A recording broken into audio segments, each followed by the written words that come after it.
तिथे केतन अग्रवाल याच्या हत्येप्रकरणी आरोपी सिया आणि चेतन यांनी गुन्ह्याची कबुली दिल्याची माहिती समोर आली।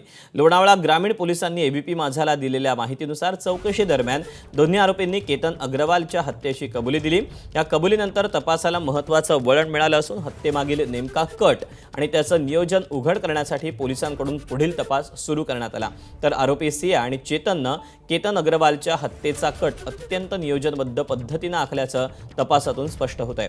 हत्येच्या दिवशी दोघांनी एका कॅफेमध्ये भेट घेत अंतिम रणनीती ठरवल्याची माहिती पोलीस तपासातून पुढे आली। सिया आणि चेतन यांच्यात गेल्या 6 महिन्यात तब्बल 2004 वेळा फोन झाले। या वारंवार संपर्कामुळे दोघांमध्ये जवळीक आणि कटातील सहभागाबाबतचा संशय हा अधिक गडद झाला।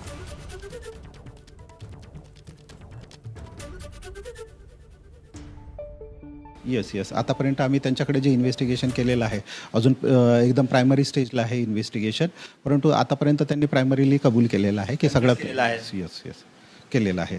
काय म्हणजे कन्फेशनमध्ये त्यांनी काय सांगितलं? तिने मूळ याच्यामध्ये जी सिया मुलगी आहे तिला लग्न करायची बिलकुल इच्छा नव्हती आणि त्या कारणानेच तिने तिच्या मित्रासोबत मिळून प्लॅन करून त्याला मर्डर करून त्याला अपघाताचं स्वरूप दिलं होतं असं त्यांनी कन्फेस केलं जी।